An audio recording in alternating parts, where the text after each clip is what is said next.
Continuando então acerca da história do livro de Urântia, nós vamos dar seguimento ao capítulo 4, notas sobre a composição do livro. Página 20 diz que os documentos de Urântia não tinham começado a aparecer. Observe isso. Estou lendo na íntegra da história da Fundação Urântia Internacional.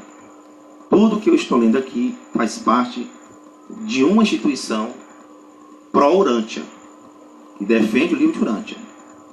Ninguém está fazendo aqui vídeos destruindo o livro de Urântia, deixar bem claro. Nós estamos falando, mostrando os documentos da Fundação Urântia Internacional, a qual não escondem as dificuldades que foi a história do livro de Urântia. Então isso é muito importante, porque quando você ouvir alguém falando que eu estou desconstruindo o livro de Urântia, então o fundamento que eu estou usando é a própria carta, o próprio fundamento da Fundação Urântia Internacional.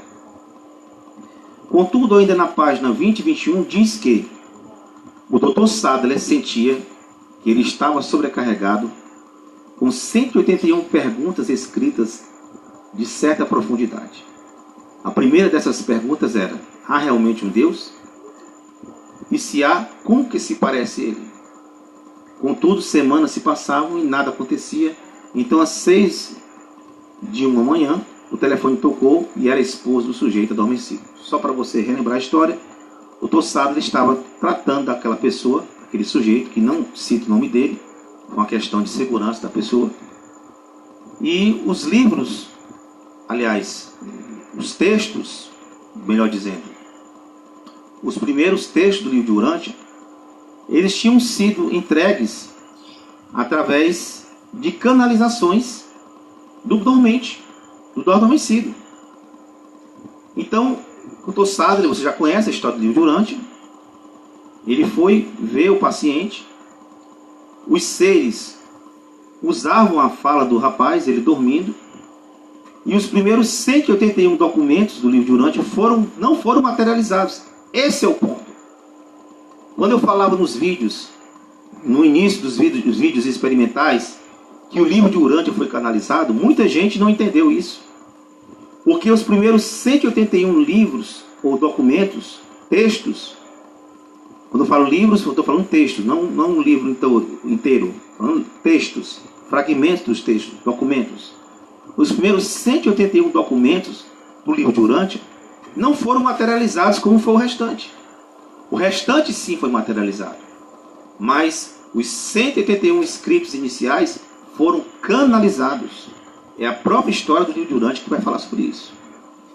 Confirma na sequência, na mesma página 21, que, além de como era entendida a lista de perguntas do fórum é um grupo de pessoas que faziam perguntas ao adormecido, que o Dr. Sadler juntou uma equipe para analisar o fenômeno dos seres que vinham e falavam acerca das revelações sobrenaturais.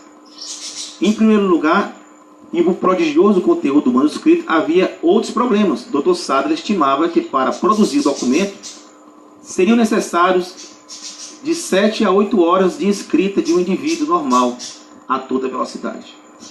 Mas o conteúdo do material era tão profundo e inteligente que o Dr. Sadler duvidava que alguém tivesse a capacidade de produzir um material tão rapidamente.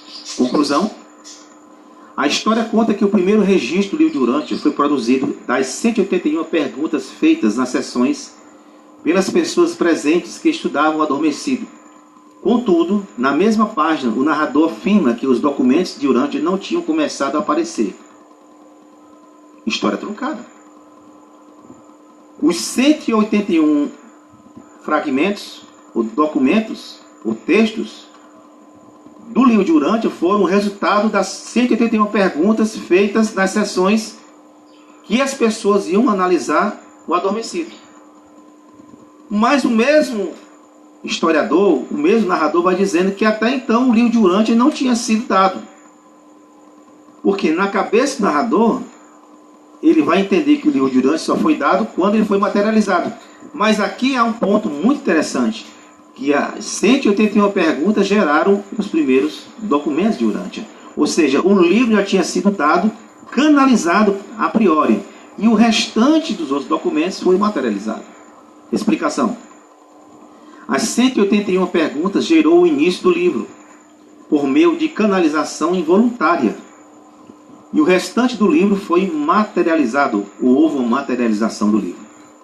Logo, a dificuldade do Dr. Sadler era definir que tipo de canalização, haja vista que existia várias, como por exemplo, ele citou que o adormecido fazia parte dessa espécie de mediunidade espírita. Olha o que o Dr. Sadler falou. Citação da página 7 do livro História dos Documentos de Urântia. Preste atenção. Olha as palavras do Dr. Sadler. Médiuns de transe e psíquicos. Muitos anos atrás eu tomei um conhecimento de um fenômeno dessa espécie. Vou ler novamente o que está no livro da História de Urântia. Citação da página 7 do livro da História dos Documentos de Urântia. Fundação Urântia Internacional. Olha o que o Dr. Sadler disse e que foi citado no livro. Narração na íntegra do Dr. Sadler.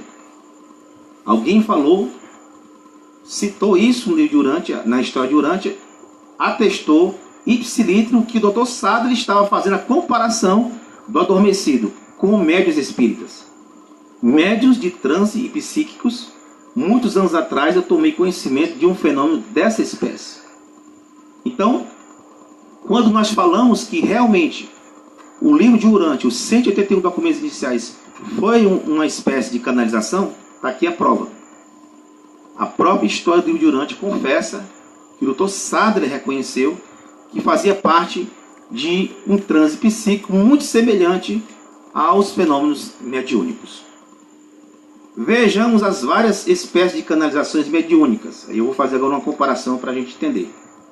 Existe a canalização mecânica, que é a movimentação de objetos na mesa do médium e o uso da escrita na mão do médium de forma totalmente passiva e inconsciente. Conforme o livro dos médiuns, página 186, logo cai por terra duas ideias. Primeiro, que a canalização só acontece se a pessoa estiver consciente. Isso é um mito. Porque quando alguém está incorporado com uma entidade, o espírito da pessoa está inconsciente. Ou seja, aquela canalização só é possível porque a pessoa não está tendo consciência do que está fazendo. Por isso que é uma mediunidade, por isso que é um fenômeno mediúnico.